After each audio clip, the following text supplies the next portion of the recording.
us. So let me ask you, how serious do you see the situation, or do you believe this happens every 5 years, 4-5 years? So it's just the same story repeating itself. There is a flowchart, very popular flowchart that runs around the intelligence agencies, which says that the army creates confusion, comes as the solution provider. Then again, there is a cycle of perceived democracy in Pakistan. Then again, the army gets in, the military establishment gets in, creates a situation of flux just to maintain its relevance and importance. Would you agree with that, Ali Tahir, or do you believe there is perhaps a tipping point now where the people will say enough of the establishment's meddling? Democracy in its true sense deserves space in Pakistan. Is that possible? Bismillahirrahmanirrahim. First of all, thank you very much for having me back on your show. And I would love to be on your show for the reason that it is never a shouting match. I always come in and learn something from your guests, and always come in and give my point of view as well. So very respectfully, I would say that I would not agree with the analysis that has been made so far in the show. We are not at the brink of collapse. We are not at the brinks of anarchy. I am in Karachi right now. I've just finished a jurisprudence class. Everything is normal. Everything is calm. Of course, there's some political heat that's been stirring up for quite some while now. And there's a lot of polarization in the society. There's no doubt about that. But otherwise, the institutions are strong, and I think that these institutions will be able to control the situation. Now, I would quote Winston Churchill here. Winston Churchill, when England was going through the worst of the German bombardment, he said that until the courts of law in my country are working, we cannot lose. And if you look at Pakistan right now, the courts are working, all the other institutions, including the Election Commission and including the armed forces, are working. However, we do not in Pakistan. We've not had a very good history with the establishments meddling in Pakistani politics. And we did legally, theoretically, in 2007, our Supreme Court brushed the army back to the barracks when they refused to obey the orders of the military establishment. And since then, of course, there has been a particular fight between some political factions with regard to the role of the establishment in the politics. But I do hope that everything that happens in Pakistan will happen according to the constitution and according to the law. The situation that we are in right now was a result of a no resolution confidence being submitted against Pakistan's Prime Minister, which was a constitutional way of transfer of power. And right now, the institutions are simply stating that if another party wants to come into power, there can only be a constitutional mode of transfer of powers.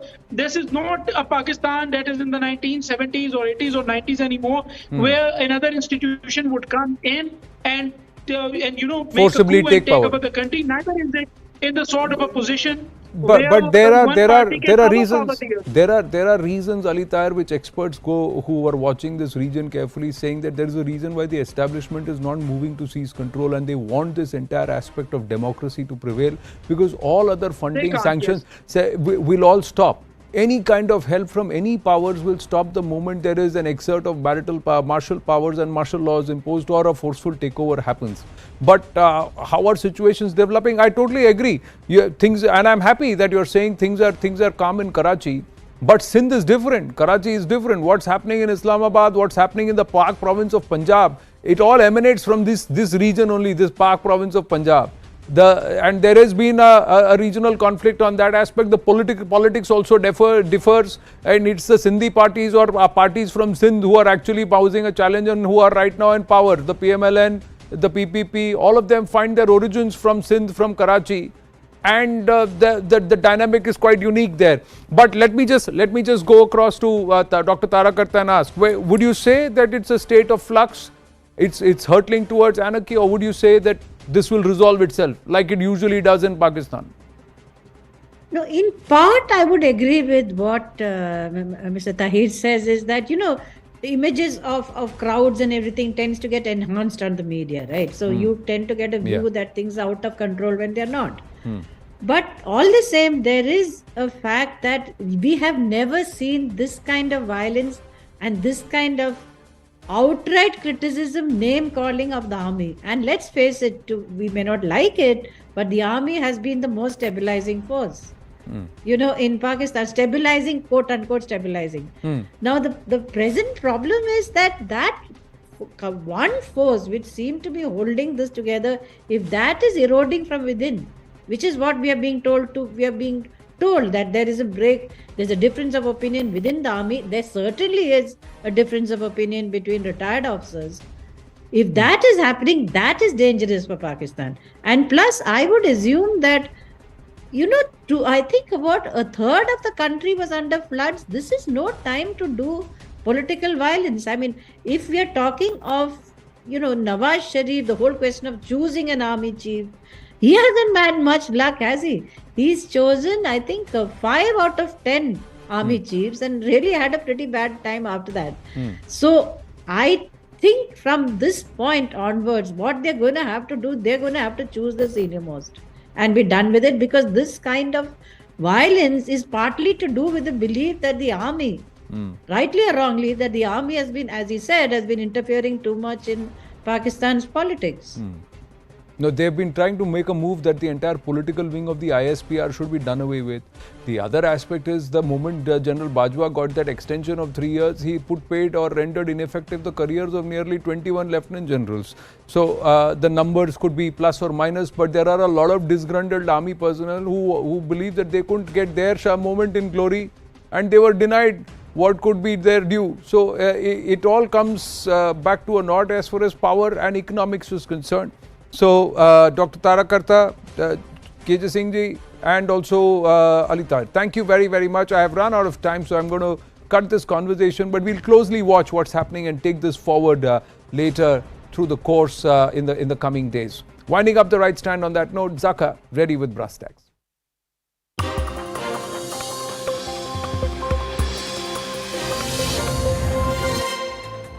Good evening, this is Brass Tacks. I'm Zakir Jacob. Nalini and 6 other convicts in the Rajiv Gandhi assassination case have been given early release by the Supreme Court.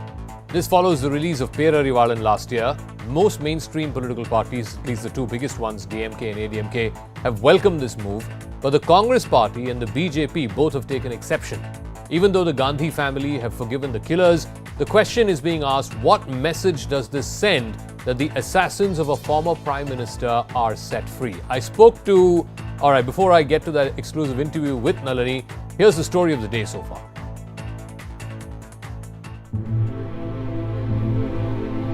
"31 years after Rajiv Gandhi was assassinated in Sriharan by a woman suicide bomber of the LTTE, all 7 convicts who were sentenced to death for their role in the killing have now been set free by the Supreme Court.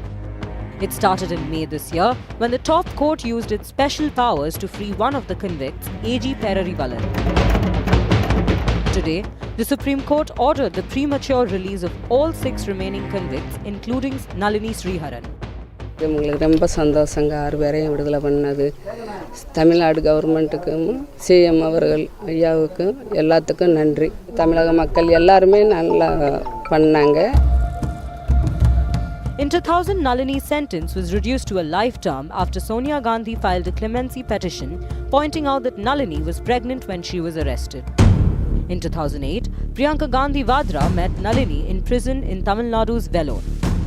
The sentence of 6 more convicts was also commuted in 2014. And last year, Rahul Gandhi said he had forgiven his father's killers. I don't have anger or hatred towards anybody. Of course, I lost my father, and for me it was a very difficult time. So I felt tremendous pain, but I don't feel anger. I don't feel any hatred or any anger. I forgive. While the Gandhi family has been vocal about not feeling any anger towards Rajiv Gandhi's killers, the Congress party fumed at the Supreme Court's decision to free the convicts. Mrs. Sonia Gandhi, above all, is entitled to her personal views. But with greatest respect, the party does not agree with that view. The decision by the Supreme Court on the release of the assassins of Rajiv Gandhi is highly discouraging, dispiriting. Tamil Nadu Chief Minister and Congress ally M.K. Stalin, on the other hand, welcomed the release, calling it a victory of strong legal battles and humanity. Successive governments in Tamil Nadu have been in favor of the premature release of Rajiv Gandhi's killers. But is it on humanitarian grounds or pure politics?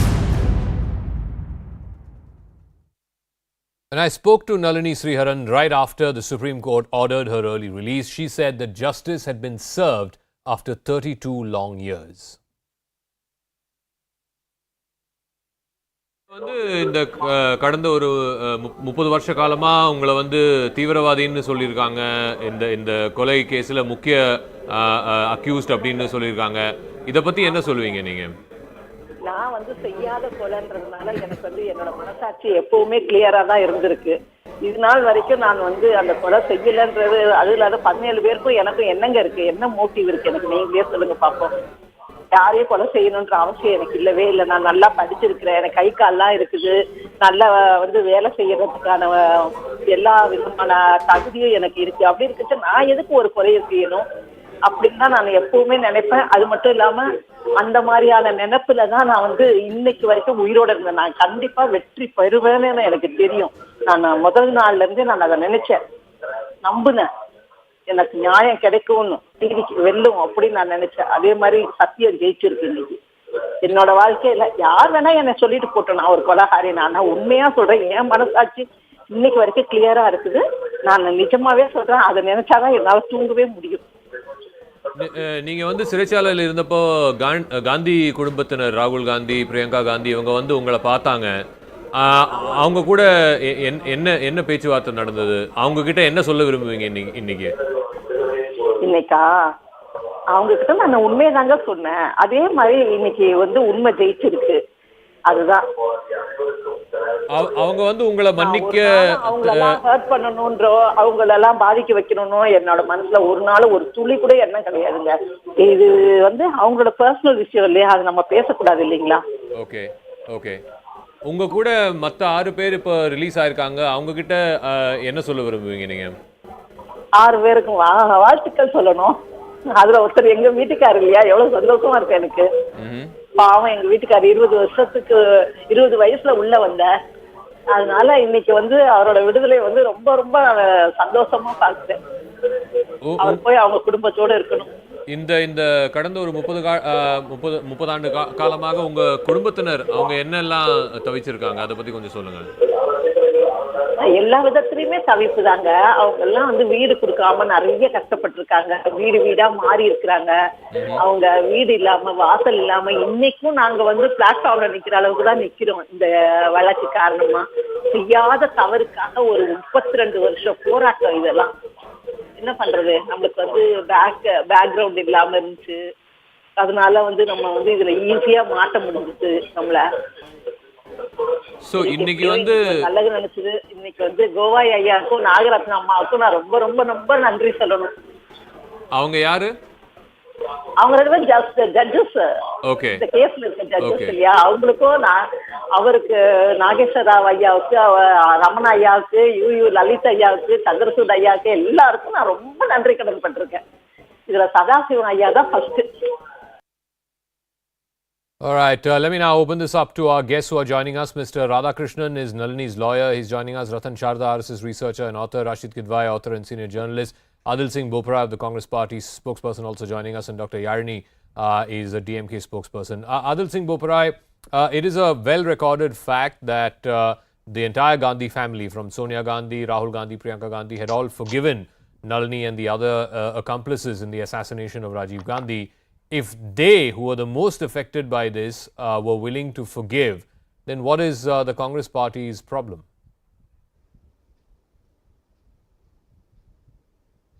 Adil, if you can hear me, that question was to you. Is that to me, Zaka? Yes, that's to you.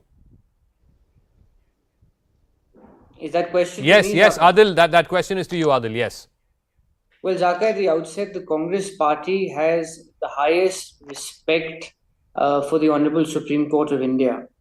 Having said this, as a party, we are disappointed because late Sri Rajiv Gandhi was not just the leader of the Congress Party, he was a former Prime Minister of this country.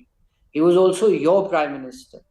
The Gandhis may have forgiven the assassins, the killers, but the fact of the matter is that this was a deep-rooted conspiracy against India. It was a premeditated conspiracy which targeted the sovereignty and the integrity of our country. And therefore, it is our humble submission that the court ought to have considered the overall complexion and the overall facts and circumstances of this case. So therefore, in that context, we as a party and we as Indians are disappointed. Mr. Radhakrishnan is Nalini's lawyer. He's joining us. What message does this send? A former prime minister was killed. This was a terrorist act. In fact, the group to which Danu and the others belonged, Sriharan and the others belonged, was outlawed after the assassination of Mr. Rajiv Gandhi. The fact that accomplices to his assassination have been let free or at least given early release, what sort of message does that send, Mr. Radhakrishnan? Firstly, as Nalini's lawyer, I don't see this as a political issue. It is purely a constitutional issue.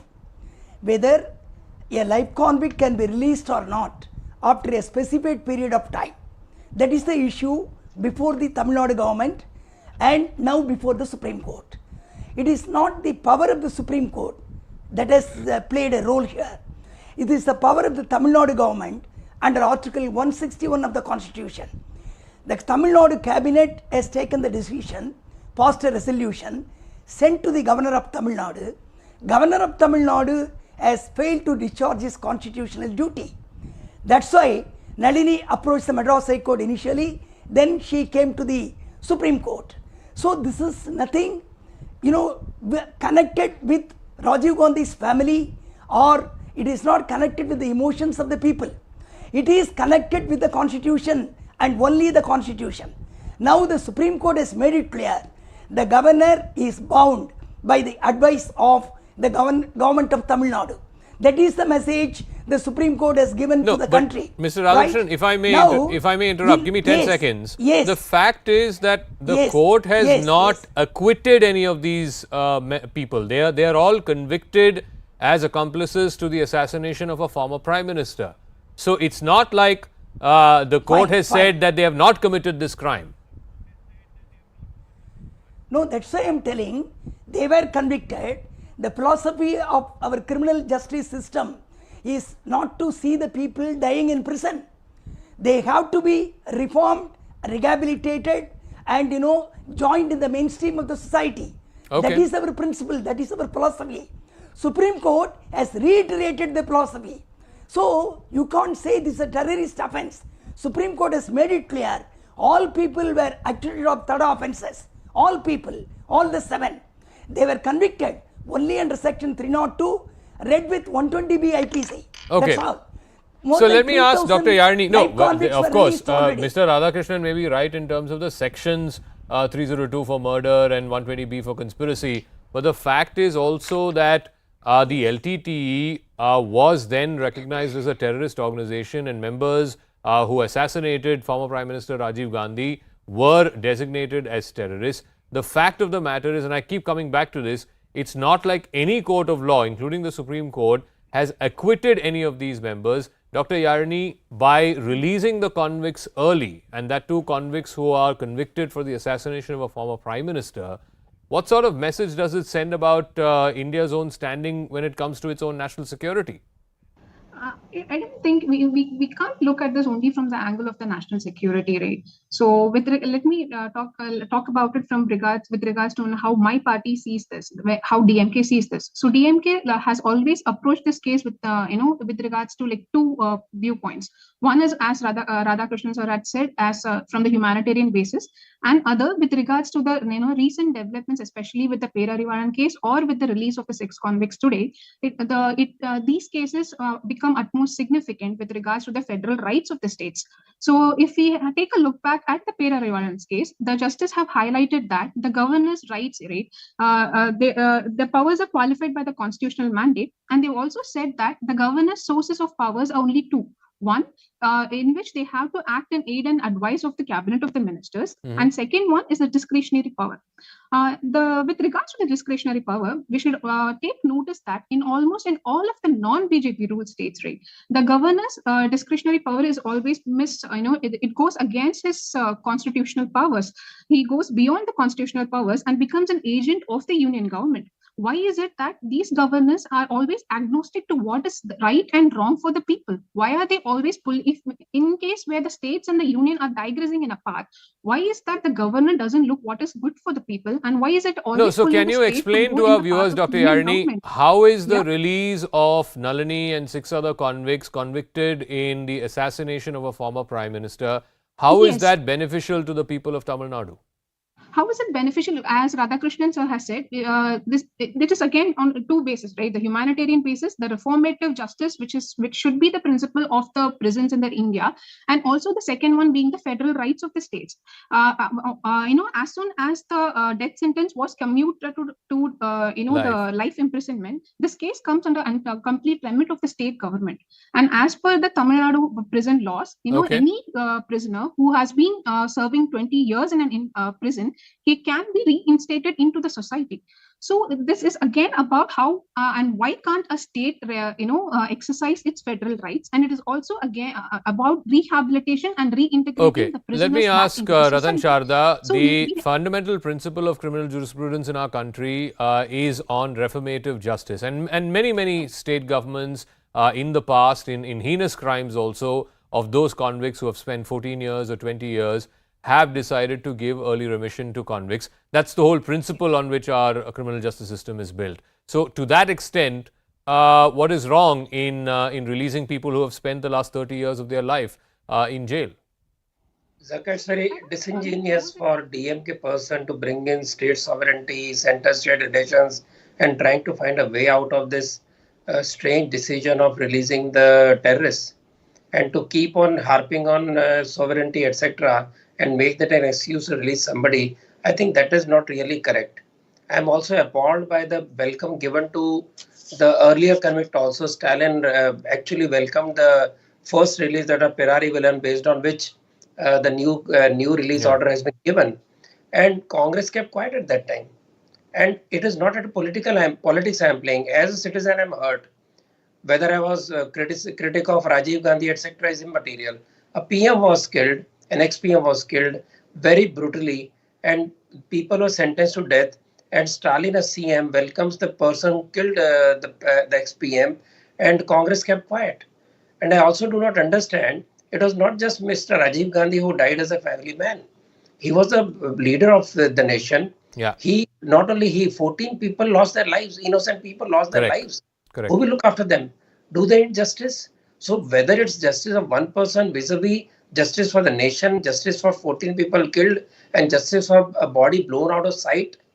And I don't agree that the Gandhi family can their own views vis-a-vis Congress, because Congress is basically a Gandhi party. And as a citizen of India, I think personal decisions cannot be done for the nation. National decisions have to be taken on national will. And that is where Congress went wrong. And it saddens me when people fire crackers when somebody is released who has been convicted. Okay. And you can keep on talking human rights, but when they kill people's human rights, that didn't mean anything. Let me ask Rashid Kidwai, I mean, does the personal view of Sonia Gandhi, Rahul Gandhi, Priyanka Gandhi have any merit in this legal case? Because ultimately, the law has to decide, and the Supreme Court has decided to give them early remission. The Congress party taking a discordant stand from what the three leaders have taken, that's a tough sell. I mean, people are not buying that. I think, Zaka, because we lack that basic understanding of legal aspect. This was a crime against the state. We don't have a kind of tribal laws or religious laws where there could be blood money or some kind of that kind of thing could have taken place. So this was a crime against the state, as Mr. Ratan Sharda rightly pointed out. A former prime minister, for his acts that he performed as Prime Minister of India, those things were held against him and he was assassinated. And all those decisions that were taken as far as the Sri Lankan policy of that time were concerned, the Indian High Commissioner there, the Deputy High Commissioner, and many others who were holding very important positions in the government subsequently, they were all in a way responsible for it. So it was a act that could not be, nobody could do it. In many court decisions that I have seen subsequently in matters of national security security, terrorism, treason, etc. The trial courts have held this ground that there cannot be any kind of concession on humanitarian ground at all. Okay. So this is a sad day, and I think we must understand the the emotional state of three Gandhis, and of course the stand taken by the Congress party. I mean, if you look at all it's a very cynical way of looking at politics. After Rajiv Gandhi died as a a rather young man and no fault of his. Let me ask Mr. Radhakrishnan, the advocate of Nalini. You look at comparable cases, Yaqub Memon case, or even an Ajmal Kasab case, which went all the way up to the Supreme Court. The fact of the matter is that subsequently, after Rajiv Gandhi's assassination, the level of tolerance for terrorism is zero. I mean, a terrorist act should not be brooked in any form or fashion. Why should Nalini and the others be judged by any other yardstick, any different from which Yaqub Memon was judged? Let me make it clear. Calling these 7 people terrorists would strike at the root of the Supreme Court judgment. You are committing contempt of the Supreme Court while calling them terrorists or while labeling it as a terrorist crime. Because the Supreme Court has made it very clear, it is not a terrorist crime at all. It is simple murder of a person. That's why I am repeatedly telling, this is a murder of a person. Of course, he was the former Prime Minister of our country. That is different. But so far as law is concerned, they are convicted only under Section 302 IPC and read with 120B IPC, not under terrorist law. But Mr. Radhakrishnan, surely you know that in 1991, yes, sir, yes, that in 1991, yes, when the crime happened, there were no stringent provisions or anti-terror laws in the country at that time. Had that same crime happened after 2000, they would have been convicted under those charges as well. No. Tada was there. They were tried under Tada. They were wrongly tried. Ultimately, they lost the appeal chance. They went to the Supreme Court. Supreme Court made it clear. So we should never call them terrorists. That is very unfortunate. That's my view, because there is a premature release scheme in Tamil Nadu. It is not a concession. So how would you classify this crime? No, you said it's a murder. Okay. Wait. The murder happened to be that of a former Prime Minister. Yes. And not just that, there were 14 others who died. Anybody. There are 14 others who died. Maybe. Shouldn't this be classified at the very least as a mass killing? It is a mass killing. That we have to see. Maruram 40 years ago made it clear, you have to not look to the crime but the criminal. While reformative theory is being applied, you have to look to the criminal, not the crime. So that's my view. So this purely constitutional issue, it is not the issue relating to politics. Let me ask Adil Boparai to respond to Radhakrishnan. After that, I think Ratan Sharda also wants to come in. Yeah, Adil Boparai. Zaka, excuse me for a moment. I'm taking your leave. Can I complete, please? Adil, yeah. I vehemently disagree with the previous speaker. These people are terrorists. They were accomplices. And this was not just an attack on late Sri Rajiv Gandhi and 14 other people. This was an attack on the soul of India. I repeat, this was an attack on the soul of India. Number one. Number two, we as a country must consider the precedent this case sets. In my opinion and in the opinion of the Congress party, this is a case which falls in the rarest of rare category. So therefore, at the least, when it was life imprisonment, it should have been till the end of the natural life of the convicts. And I think there is no dispute on the fact that they were convicted by none other but the apex court of this country. So therefore, the previous speaker should not try to wash off their criminality. They are convicts under the Supreme Court judgment. Whether this has been done or not is a different story. And finally, Zaka, I think it is important that the Honorable Apex Court should have also given credence to what the centre had said. Because here there was a divergence between what the state government wanted and what the central government wanted. Yeah. And therefore, on behalf of the Congress party, we do sincerely believe that the government of India filed a review petition. Because this is something which is within their remit. The government must pursue legal remedies and at least apply for a review of this order. No, so let me ask Dr. Yarini, in the case of Perarivalan, he was sentenced to death in 91-92 when this case happened, after which for 16 years he was on the death row. No state government wanted to execute him. There was an inexplicable delay of those 16 years, after which his death sentence was commuted to life. And after that, of course, he got to apply to the Supreme Court asking for remission, asking for early release. The fact is that that death sentence had to be carried out by the state. And in Tamil Nadu, neither DMK nor ADMK, which is in power alternately, wanted to execute that sentence for 16 long years. That's how it got remission back into life sentence from death. Yes, I mean, I understand the timeline of the case, but then we should also take into account, that when in case of Perarivalan's case, right, only when the officer Tyagarajan, he admitted in the Supreme Court that he had failed to record a statement which was made by Perarivalan, and the confession was that Perarivalan was unaware of the purpose for which he was asked to buy the batteries, right, and Perarivalan was like only 19 years at that point of time. Post which he had served a sentence for about 30 plus years, 36 years, I guess. So it was only after, after that, as per the Tamil Nadu prison law, as I said earlier, it was only after he actually asked for that rule to be implemented, which was introduced in the year 1994, that he should be considered to be reintegrated into the society, as he had already served the 20 years in the prison.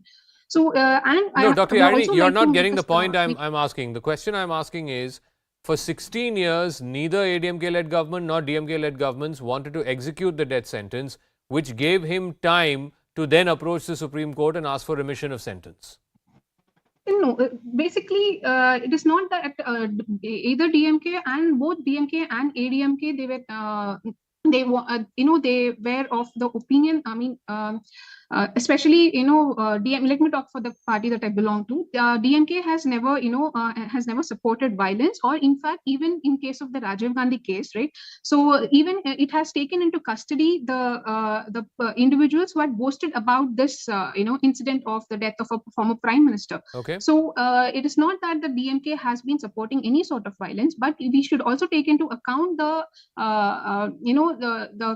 specific special cases of Perarivalan and the rest of the convicts who are released today. And it was also the Sonia Gandhi who had asked the late CM Kalaignar Karunanidhi to commute the death sentence to life imprisonment. So it was the broad support and the conscience of the Tamil Nadu people as a whole, and also the various political parties. It is not that any parties out here are in favor of the violence. Let me ask but it is about Ratan Sharda that Dr. Yarini has a point, in as much as even Jayalalitha, when she was in power, had written on multiple occasions to the Prime Minister, including to Prime Minister Modi, asking for the early release of Nalini. And there was no love lost between Jayalalitha and the LTTE. In fact, there were numerous attempts on her life by the LTTE. And yet, she asked for this early remission of Nalini. So, both the mainstream political parties in Tamil Nadu have from time to time asked for the early release of these convicts. So, there is a mainstream acceptance that these convicts need to be released, or they have served their time, as it were. Ratan Sharda. Zaka, we know that Dravid parties, DK parties, whether DMK or ADMK, had a soft corner for the Tamils of Lanka, and they supported LTTE with every possible help. We know that also.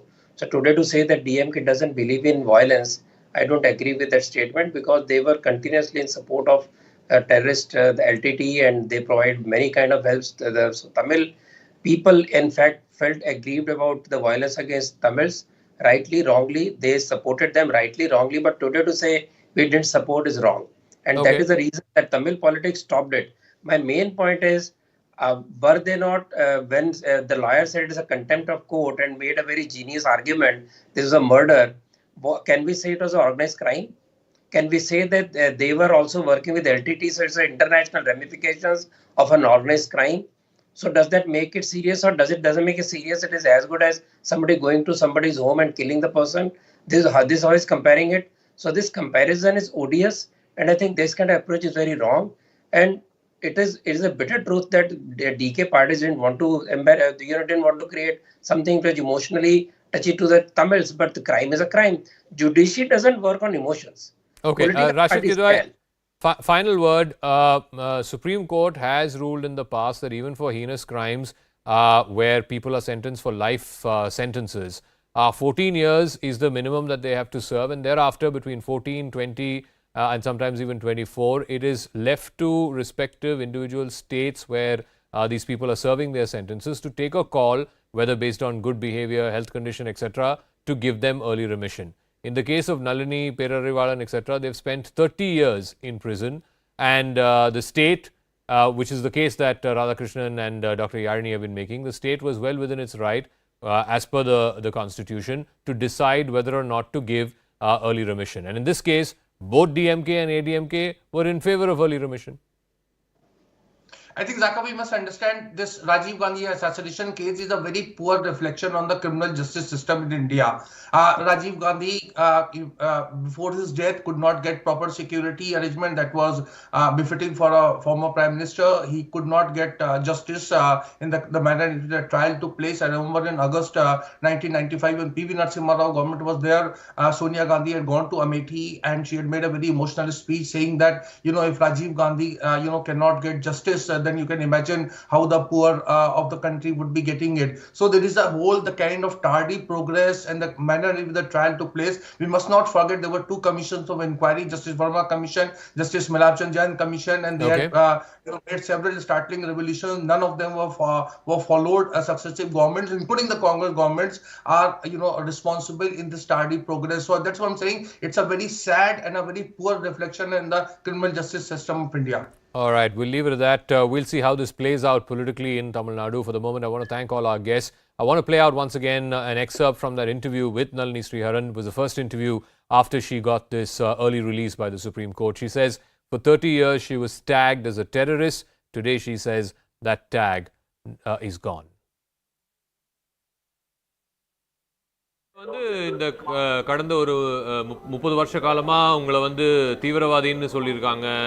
இந்த கொலை கேஸ்ல முக்கிய accused அப்படின்னு சொல்லியிருக்காங்க.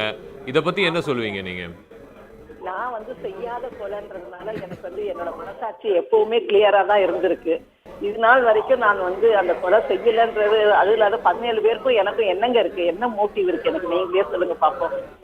யாரையும் கொலை செய்யணுன்ற அவசியம் எனக்கு இல்லவே இல்லை. நான் நல்லா படிச்சிருக்கிறேன், எனக்கு கை கால்லாம் இருக்குது, நல்லா வேலை செய்யறதுக்கான எல்லா விதமான தகுதியும் எனக்கு இருக்கு. அப்படி இருக்குச்சு நான் எதுக்கு ஒரு கொலையை செய்யணும் அப்படின்னு தான் நான் எப்பவுமே நினைப்பேன். அது மட்டும் இல்லாம அந்த மாதிரியான நினைப்புல தான் நான் இன்னைக்கு வரைக்கும் உயிரோட இருந்தேன். நான் கண்டிப்பா வெற்றி பெறுவேன்னு எனக்கு தெரியும்.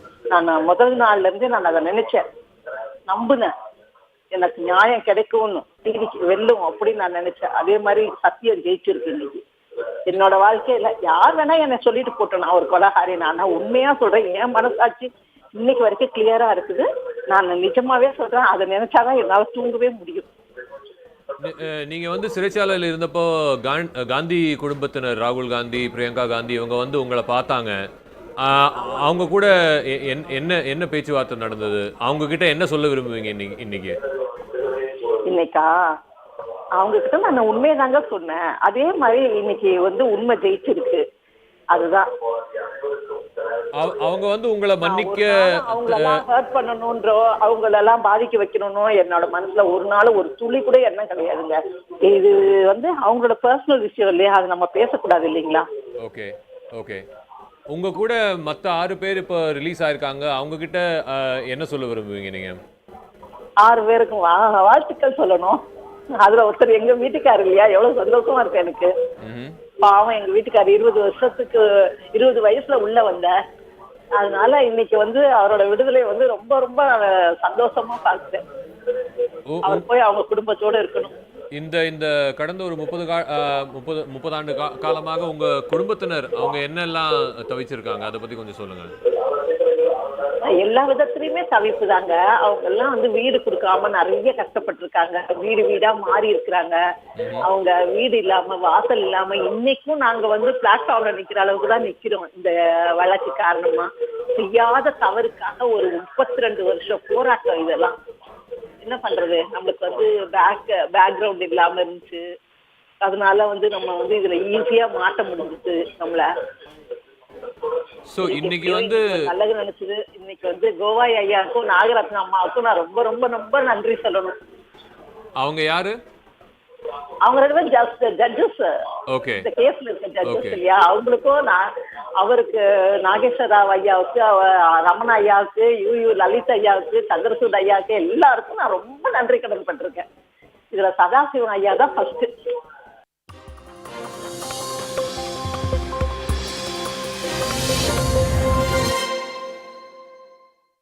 அப்படின்னு சொல்லிட்டு ஒவ்வொரு தமிழருக்கும் நாங்க நன்றி கடன் பட்டிருக்கிறோம். ஏன்னா இந்த கேஸ் வந்து மண்மூடி போயிருக்கோம். ஆனா நம்ம மக்கள் தான் இதை வந்து எங்களுக்கு உயிர் கொடுத்தாங்கன்னு கூட நம்ம சொல்லணும். உங்களை வந்து இந்த கடந்த ஒரு 30 வருஷ காலமா உங்களை வந்து தீவிரவாதின்னு சொல்லியிருக்காங்க. இந்த கொலை கேஸ்ல முக்கிய அக்யூஸ்ட் அப்படின்னு சொல்லியிருக்காங்க. இதை பத்தி என்ன சொல்லுவீங்க நீங்க? நான் வந்து செய்யாத கொலைன்றதுனால எனக்கு வந்து என்னோட மனசாட்சி எப்பவுமே கிளியரா தான் இருந்திருக்கு. இது நாள் வரைக்கும் நான் வந்து அந்த கொலை செய்யலன்றது, அது இல்லாத 17 பேருக்கும் எனக்கும் என்னங்க இருக்கு, என்ன மோட்டிவ் இருக்கு எனக்கு நீங்களே சொல்லுங்க பார்ப்போம்.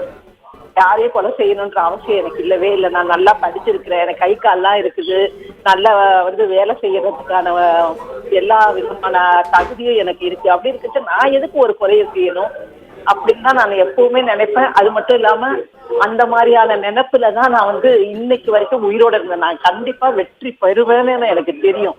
நான் முதல் நாள்ல இருந்தே நான் அதை நினைச்சேன், நம்புனேன். எனக்கு நியாயம் கிடைக்கும்னு, வெல்லும் அப்படின்னு நான் நினைச்சேன். அதே மாதிரி சத்தியம் ஜெயிச்சிருக்கு இன்னைக்கு என்னோட வாழ்க்கையில. யார் வேணா என்ன சொல்லிட்டு போட்டோம் நான் ஒரு கொலைகாரி. நான் உண்மையா சொல்றேன், என் மனசாட்சி இன்னைக்கு வரைக்கும் கிளியரா இருக்குது. நான் நிஜமாவே சொல்றேன், அதை நினைச்சாதான் என்னால தூங்கவே முடியும். நீங்க வந்து சிறைச்சாலையில் இருந்தப்போ காந்தி குடும்பத்தினர், ராகுல் காந்தி, பிரியங்கா காந்தி, இவங்க வந்து உங்களை பார்த்தாங்க. அவங்க கூட என்ன பேச்சுவார்த்தை நடந்தது? அவங்க கிட்ட என்ன சொல்ல விரும்புவீங்க இன்னைக்கு? இன்னைக்கா அவங்க கிட்ட நான் உண்மையதாங்க சொன்னேன். அதே மாதிரி இன்னைக்கு வந்து உண்மை ஜெயிச்சிருக்கு. அதுதான் அவங்க வந்து உங்களை மன்னிக்க, அவங்களெல்லாம் ஹர்ட் பண்ணணும்ன்றோ அவங்களெல்லாம் பாதிக்க வைக்கணும்னோ என்னோட மனசுல ஒரு நாள் ஒரு துளி கூட எண்ணம் கிடையாதுங்க. இது வந்து அவங்களோட பர்சனல் விஷயம் இல்லையா, அது நம்ம பேசக்கூடாது இல்லைங்களா? Okay okay. உங்க கூட மற்ற 6 பேர் இப்போ ரிலீஸ் ஆயிருக்காங்க. அவங்க கிட்ட என்ன சொல்ல விரும்புவீங்க நீங்க? 6 பேருக்கும் வாழ்த்துக்கள் சொல்லணும். அதுல ஒருத்தர் எங்க வீட்டுக்காரர் இல்லையா, எவ்வளவு சந்தோஷமா இருக்கு எனக்கு. பாவம் எங்க வீட்டுக்காரர் 20 வயசுல உள்ள வந்த, அதனால இன்னைக்கு வந்து அவரோட விடுதலை வந்து ரொம்ப ரொம்ப சந்தோஷமா பார்க்கிறேன். அவர் போய் அவங்க குடும்பத்தோட இருக்கணும். இந்த கடந்த ஒரு 30 ஆண்டு காலமாக உங்க குடும்பத்தினர் அவங்க என்னெல்லாம் தவிச்சிருக்காங்க, அதை பத்தி கொஞ்சம் சொல்லுங்க. எல்லா விதத்திலயுமே தவிப்பு தாங்க. அவங்க எல்லாம் வந்து வீடு கொடுக்காம நிறைய கஷ்டப்பட்டு இருக்காங்க. வீடு வீடா மாறி இருக்கிறாங்க. அவங்க வீடு இல்லாம வாசல் இல்லாம இன்னைக்கும் நாங்க வந்து பிளாட்ஃபார்ம்ல நிக்கிற அளவுக்கு தான் நிக்கிறோம். இந்த வழக்கு காரணமா செய்யாத தவறுக்காக ஒரு 32 வருஷம் போராட்டம். இதெல்லாம் என்ன பண்றது, நம்மளுக்கு வந்து பேக்ரவுண்ட் இல்லாம இருந்துச்சு. அதனால வந்து நம்ம வந்து இதுல ஈஸியா மாட்ட முடிஞ்சிச்சு நம்மள. சோ இன்னைக்கு வந்து நல்லது நினைச்சது. இன்னைக்கு வந்து கோவாய் ஐயாவுக்கும் நாகரத்னா அம்மாவுக்கும் நான் ரொம்ப ரொம்ப ரொம்ப நன்றி சொல்லணும். அவங்க யாரு? அவங்க 2 பேரும் ஜட்ஜஸ். ஓகே. இந்த கேஸ்ல இருக்க ஜட்ஜஸ் இல்லையா, அவங்களுக்கும் அவருக்கு நாகேஸ்வர ராவ் ஐயாவுக்கு, ரமண ஐயாவுக்கு, யூ லலித் ஐயாவுக்கு, சந்திரசூட் ஐயாவுக்கு எல்லாருக்கும் நான் ரொம்ப நன்றி கடன் பட்டிருக்கேன். இதுல சதாசிவன் ஐயா தான் ஃபர்ஸ்ட். இன்றைய விதிக்கு பிறகு வந்து உங்களை வந்து அந்த தீவிரவாதின்ற அந்த முத்திரை குத்துனாங்க. அது வந்து இன்னையோட அழிஞ்சு போடுன்னு நினைக்கிறீங்களா? அது அழிஞ்சு போனாலும் அழியாத்தாலும் நான் வந்து தீவிரவாதி இல்லைன்னு எனக்கு தெரியும் இல்லைங்களா. என்னுடைய மனசாட்சி என்ன சொல்லுதோ அதுதானே முக்கியம். சொல்லுங்க பாப்போம், யார் வேணா என்ன வேணா பேசிக்கிட்டு, எனக்கு அதை பத்தி கவலையே கிடையாதுங்க. சரிங்க, பேசி முடிச்சுட்டு நான் இன்னொரு கால் வருதா? ஓகே. உச்சநீதிமன்றம் வந்து உங்களுக்கு இப்போ ரிலீஸ் பண்ணியிருக்காங்க ப்ரீமெச்சூரா. அதை பற்றி உங்களுடைய ரியாக்ஷன் சொல்லுங்க. ரொம்ப மகிழ்ச்சி. 6 பேரும் வெளியில வந்ததுதான் ரொம்ப ரொம்ப சந்தோஷம். மற்றபடி 32 வருஷம் முடிச்சிட்டோம் ஜெயிலுக்குள்ள. நாங்க என்ன சந்தோஷம் இருக்க முடியும் எங்க வாழ்க்கையில இதுக்கு மேல? இவர் பேரறிவாளன் ரிலீஸ் ஆனப்போ உங்களுக்கு ஒரு நம்பிக்கை வந்ததா, ஒரு ஹோப் இருந்ததா உங்களுக்கும் இதே மாதிரி ஆவுண்டு? நிச்சயமா இருந்தது. ஏன்னா எனக்கு வந்து பேரறிவாளனோட குறைச்சலான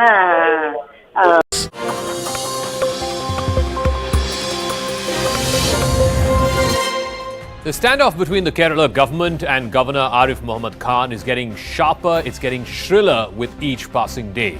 Now, the Pinarayi Vijayan-led government has moved an ordinance to remove the governor as chancellor of one of the universities in the state, the Kalamandalam. And now the indication from the state government is that the governor could be removed as chancellor from more universities across the state. The governor, on the other hand, he contends that this was the state government which did not follow due process and that he cannot be removed as chancellor. After all, this is a tradition that has been there from British times. It's not just a tradition that's been there since India became an independent country 70 years ago, but from British times, it was always governors who were appointed as chancellors of universities. That is his contention. This is clearly a political face-off between the governor and the state government. And the question is, who is going to blink first in this face-off? And who is it exactly here? Is it the governor or the state that is crossing the Lakshman Rekha?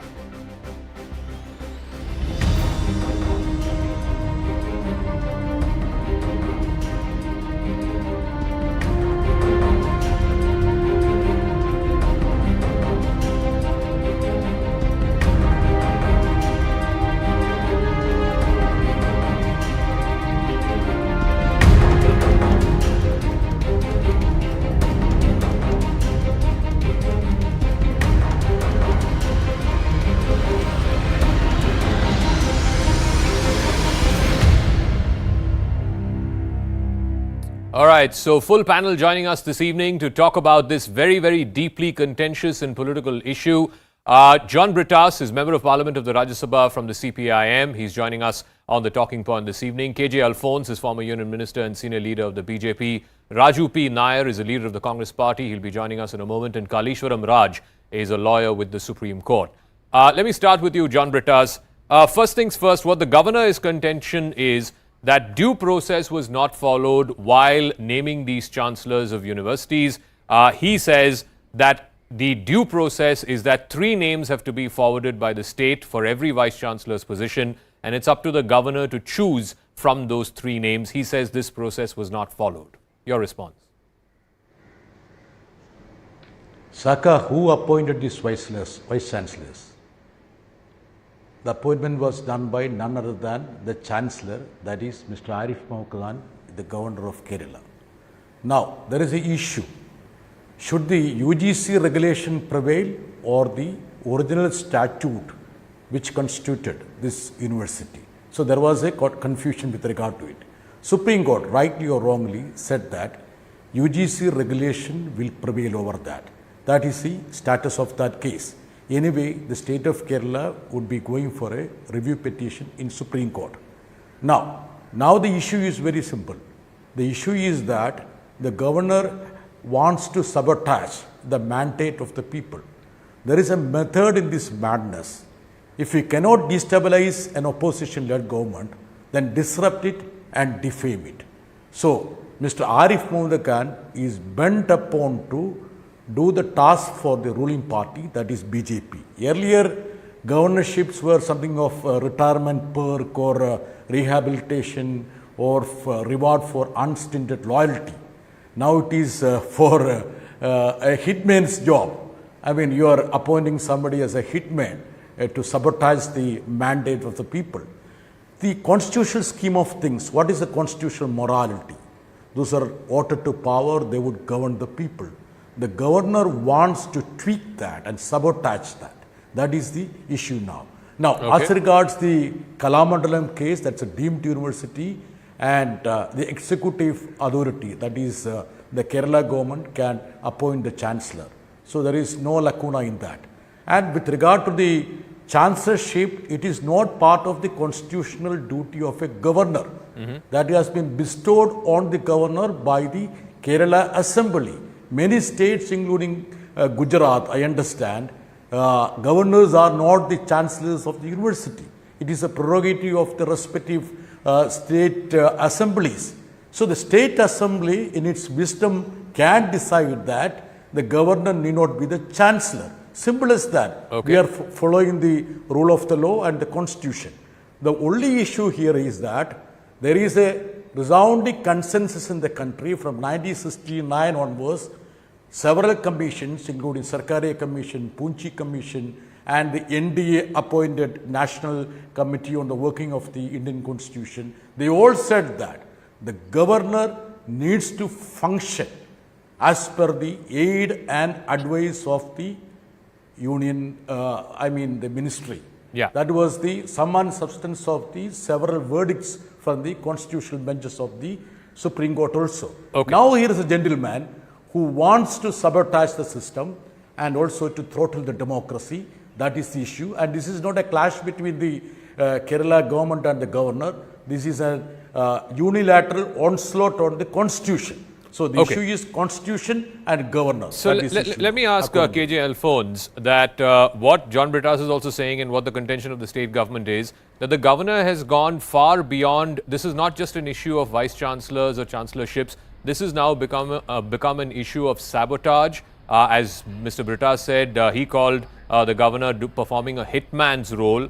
Is this the way of the governors appointed by the NDA government? Because we're seeing this not just in Kerala, we're seeing this in Tamil Nadu, where again there's a standoff between the governor and the state. We're seeing this in Telangana as well. Is this governors being used to undermine opposition ruled states? That's the contention from the CPIM and from John Brittas. Mr. Alphonse. Saka, it's extremely unfortunate what is happening in Kerala.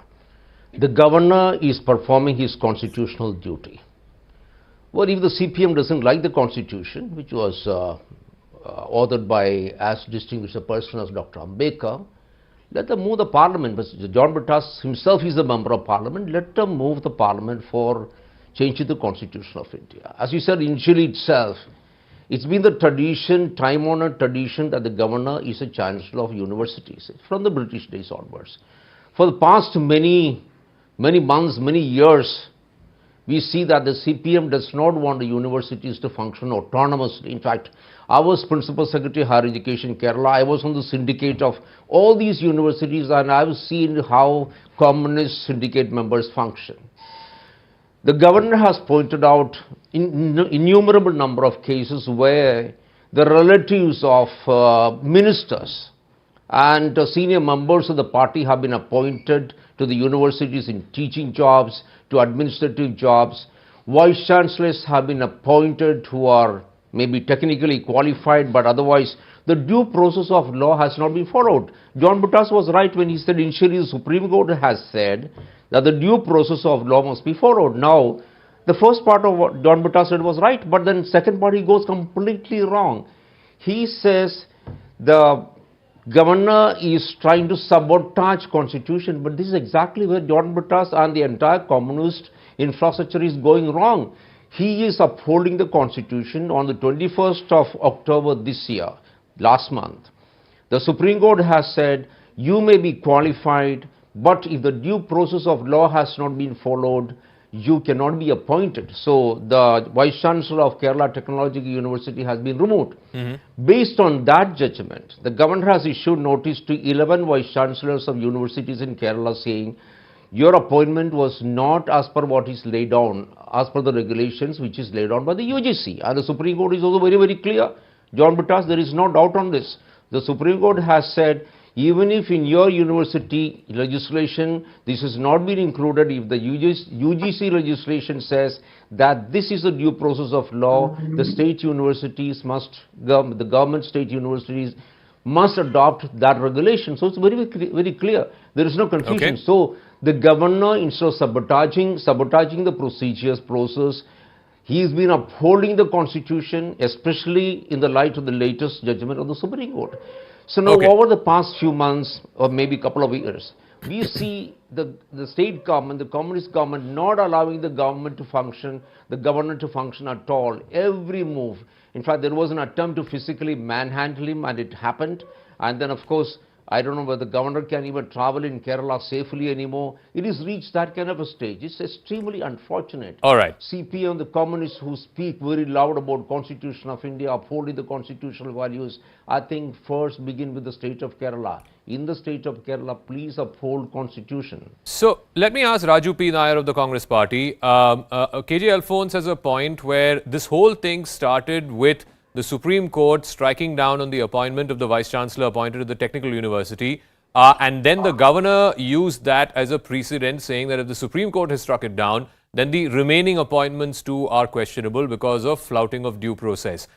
If that is the starting point of this whole fracas between the governor and the state government, then what is the position of the Congress Party?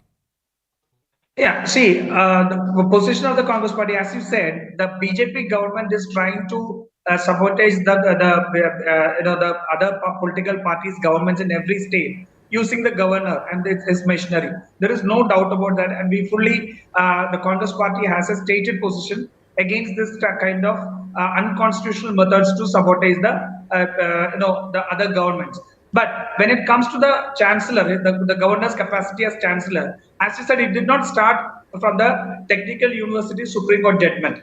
It started much before in Kerala, because it was the Congress who had raised the objection that the many appointments at the universities, including Kannur University, where it is the home district of the CM Pinarayi Vijayan, his person was appointed as the Vice Chancellor of Kannur University. And that appointment was not as per the norms, and we had raised it many times in the assembly also. Now, when this appointment happened, the governor and government were partners in crimes. The governor later, after all these issues, had come out and said that it was under the pressure from the CM that I had appointed Mr. Gopinathan as the Kannur VC. And I now regret. And after regretting and after he accepting that it was an appointment against the rules, he did not expel him from the post. Okay. But there were many instances where the government and governor were hand in hand in such appointments, and they had a mutual agreement on all these issues. Now, once the agreement broke and these two people, the governor and the government, started fighting, I don't fully agree to that fight, but anyways, when these issues happen, it is that at that time that the Technical University judgment from the Supreme Court came. Correct. And the Technical University judgment makes it very clear that any appointment which is not as per the UGC regulations, because that was a contention, point of contention in earlier judgments. Now that was cleared, and it was the Supreme Court very clearly said that the UGC regulation will prevail. And after that, the Technical University Vice Chancellor was ousted. Now, what happened is this judgment applies to all other appointments in the entire country, in the universities in the entire country. Accordingly, these other appointments, which were not held as per the norms, obviously will be challenged in the court, and the governor might have felt that tomorrow if it is challenged in the court, I will have to be there answering to that. I will go to Kaleshwaram Raj to get a constitutional position, but I want John Britas to first respond to this charge, because I think again this whole thing flared up because the wife of the political secretary to the chief minister got appointed in a position in the Kannur University, and that's where this whole thing triggered. The BJP and the Congress both are saying, well, she may be qualified, but this is a case of nepotism. John Britas. Regards this appointment of the wife of the political secretary or the private secretary of the CM, that's an individual case that is now under the consideration of the High Court. It's a sub judice matter. Anyway, whether she is qualified or not, the High Court is going to decide about it. Let me just come to the argument of my dear friend Alphonse. He was an MLA in Kerala. He was also a higher education secretary. He never uttered these things when he was upholding his responsibility here. Anyway, nevertheless, now he has a political role to play, and I fully appreciate that he has to do that. See, the Supreme Court judgment, that is under Article 254, that is repugnancy. Suppose there is a state law which is in conflict with the central law will prevail. We have a legal case now. The question is that a university has been formed by an assembly law, a law passed by the assembly. So a UGC regulation, not the original UGC Act, a UGC regulation, can that supersede the original statute or law passed by the assembly? That's a question. And again, it's not that there was not a panel. The thing is that there were 3 names. Since the search panel, the members, each of them gave the same name. That was the issue there. It's not that you see somebody from outside the purview of the list was brought in and made the vice chancellor. In that case, Alphonse Kandandana would have to explain how the VC of a central university has been appointed. There was a 15-member committee. The search committee had identified 15 names, but the education department in Delhi appointed the VC of the central university in Kerala from outside these 15 members. That is the credit of Alphonse Kandandana when they talk about Kerala's vice chancellors. Now, as regards the threat to the governor, see, the governor of Kerala has been calling and depicting a person of the stature of Dr. Irfan Habib as a gunda. I think Alphonse has to come out and condemn the so-called mean statements made by the governor.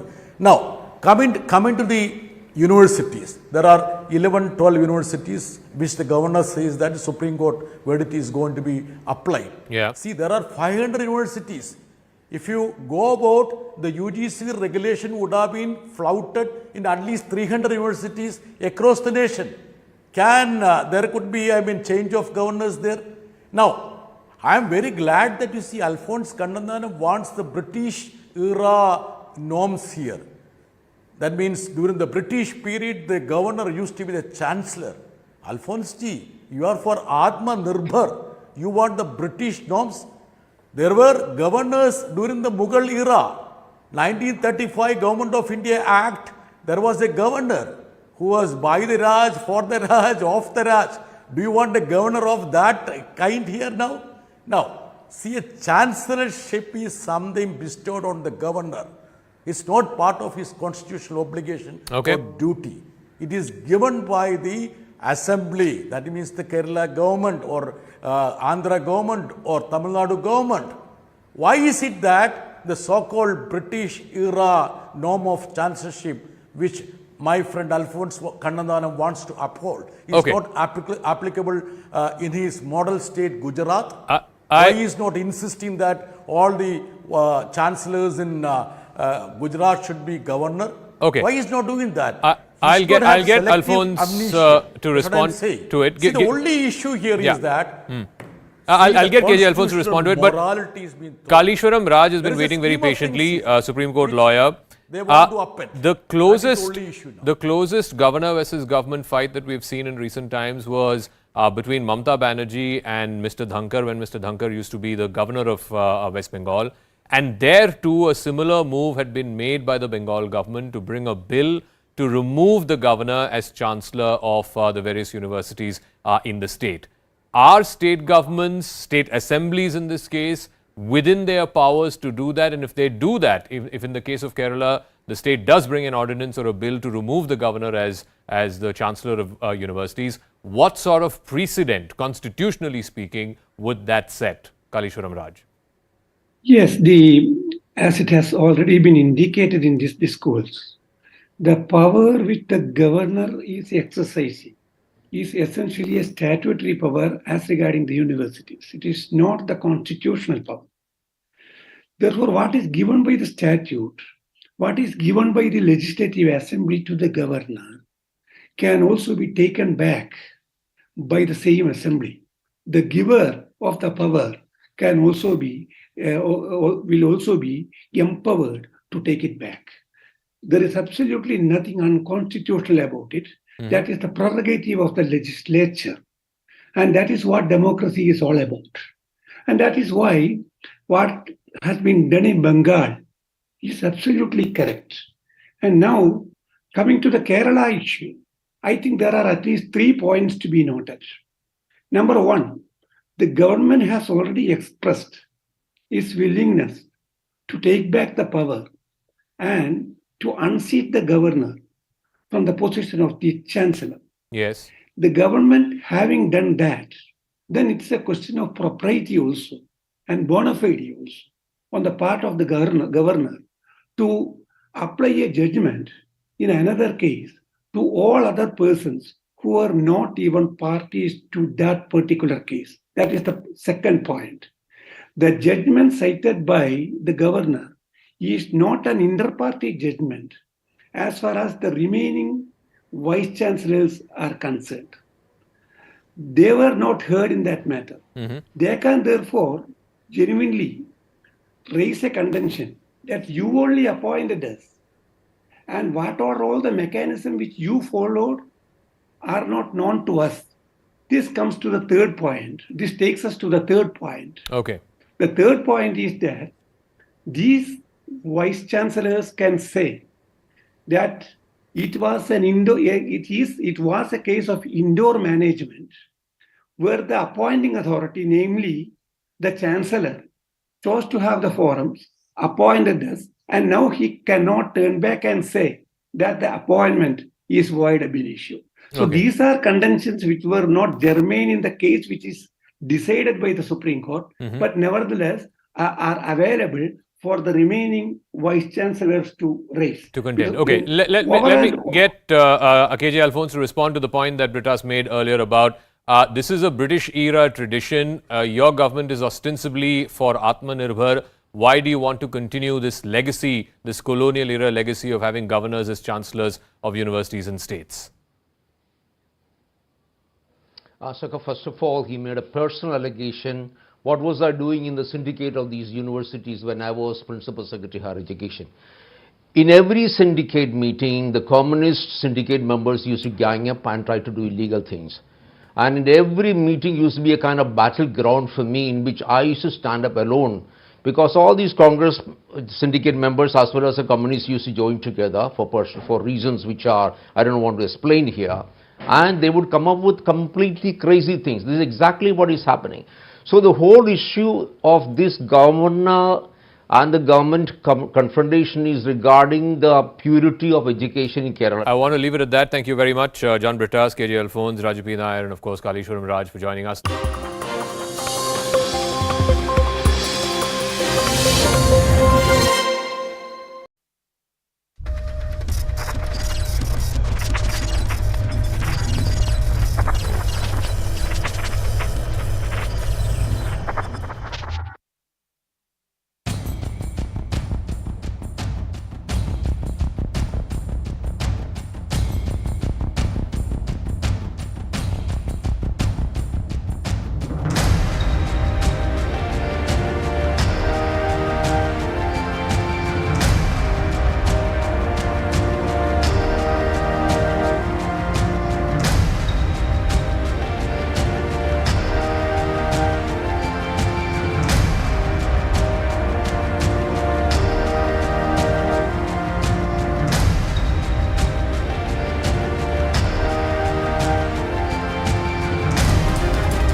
Watching News Epicenter with me, Maria Shakil.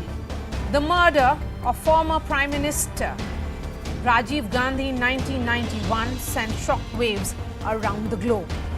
He was killed in a suicide bombing in Sri Perumbudur in Tamil Nadu by a member of the Tamil separatist group, the LTTE. Those behind the conspiracy were tried, convicted and imprisoned, but they also served as political props in Tamil Nadu, with both the Dravidian parties evoking sympathy for the convicts given their connection to the Tamil cause, which was at the center of the civil war in Sri Lanka. Over the years, the members of the Gandhi family have made public statements forgiving the convicts. But political leaders, including those from the Congress, have made the point that a direct attack on the highest political office in the land cannot be forgiven. But today, the 11th of November, marks the day the Supreme Court set free 6 convicts, effectively releasing all of Rajiv Gandhi's killers. The top court released the 6 convicts, including Nalini, RP Ravichandran, saying they have been in jail for over 30 years and have exhibited good behavior. The bench noted that in the case of convict Perarivalan, who was released in May, had decided, remember the bench had decided, that the governor was bound to accept the recommendation of the Tamil Nadu government granting remission. Senior advocates Gopal Shankar Narayanan, Sanjay Hegde, who represented the convicts, contested that there was no need to wait for a response from the centre. The order sparked celebrations in Tamil Nadu today with both the Dravidian parties, one being a Congress ally, which is the DMK, hailing the decision from the top court. But once again, while the stand of the Gandhis has been forgiveness, their own leaders like Karti Chidambaram, Jairam Ramesh and Abhishek Manu Singhvi have spoken out against the verdict, calling it unacceptable, erroneous and against the spirit of India. So how should this move of the Supreme Court be seen? Is it wrong to release those convicted of assassinating a Prime Minister? Should we accept the stand of Rajiv Gandhi's family and move on? Or does this order purely serve the political interests of the Dravidian parties? Is this amnesty or politics at play?